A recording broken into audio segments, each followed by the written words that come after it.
Labrīt, labdien, labvakar! Pirms sāku šodienas video, es gribu pateikt paldies visiem tiem cilvēkiem, kas uzspieda laika pogu vakardienas video un uzspieda plus pogu vakardienas video. Visiem tiem cilvēkiem, kas ierakstīs kā foršu komentāru. Tas bija, man ļoti patika vispār vakardienas video, tas kā tas tika uztaisīts.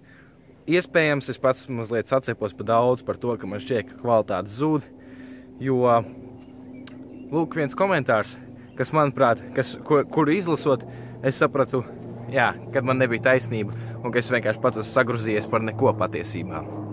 Bet nu labi, pietiek par vakardienu, vēsture paliek vēsturē, sākam šodienas video.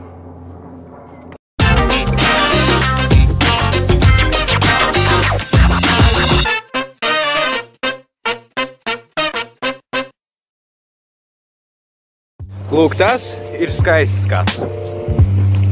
Fantastiski.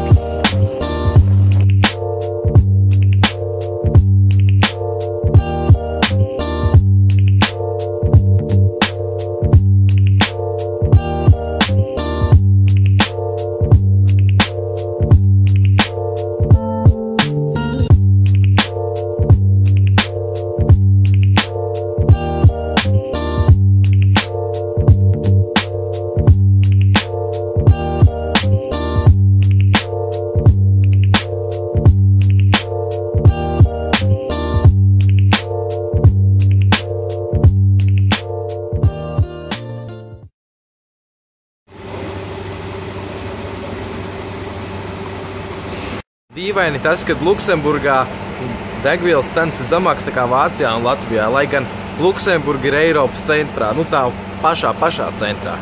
Lai gan degviela šeit lētāk nekā Vācijā. Tas ir dīvaini.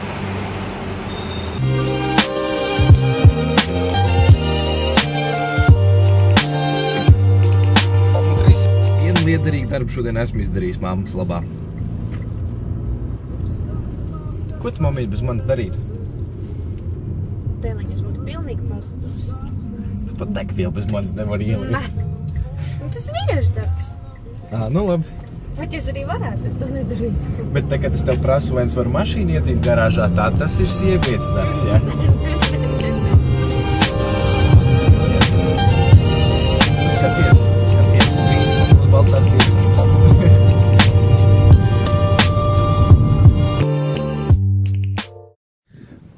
Mamma piestāja mašīnu viskaistākajā vietā, ko es zinu Vācijā. Un teikt, man būtu jāizmanto šī iespēja, ka fonā ir super brīnišķīgs fons, lai pastāstītu kaut ko ļoti interesantu, bet man nav ne mazākās idejas, ko stāstīt. Tāpēc es vienkārši aicinu jūs izbaudīt šo skaisto skatu.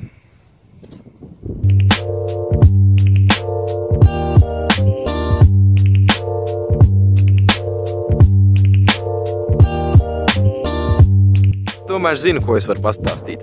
Es teicu, ka es esmu Vācijā, un tas nav melots. Bet redziet, tur to upi, skatieties. Redziet, tur to upi. Tiklīdz šķērso upi, tur ir Luksemburga. Tieši pa vidu iet bojas, kas parāda, kad tā ir robeža. Nezinu, tas dod tādu īpašu sajūtu.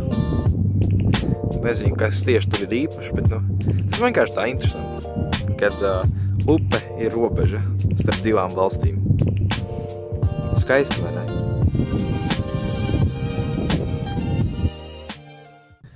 Tā ir bildes priekš Instagram. Mana mamma tajā laikā nodarbojās ar jogu aizmugurē. Es biju diezgan pārsteigts uzzinot, no kurienes nāk RDA drēbes un tās štruntīgās mantas, ko tu vari nopirkt lietotu mēbeļu veikalā vai tajā pašā RDA, vai visi tie, no kurienes tas viss nāk. Vācijā cilvēki to vienkārši atstāja lūk šādi pie savas mājas, un reizi mēnesī brauc viens bus, kas to visu savāc.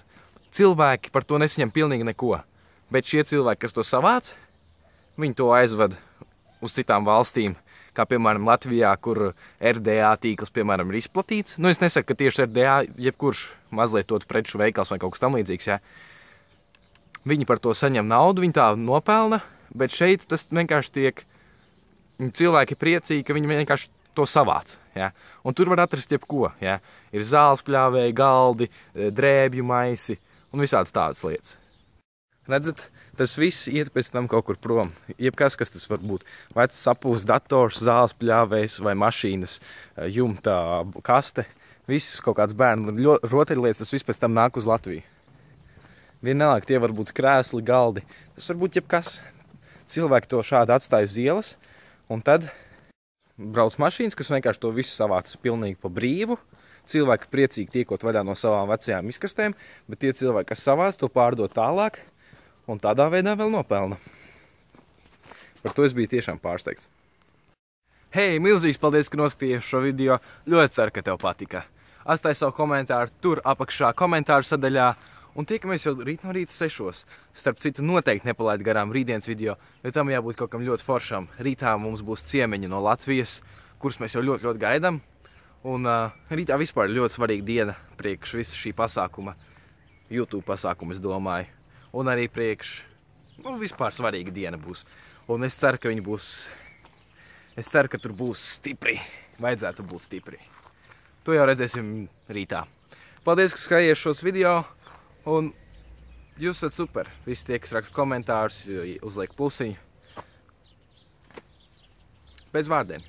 Labi, paldies, ka skaties šo video. Atā.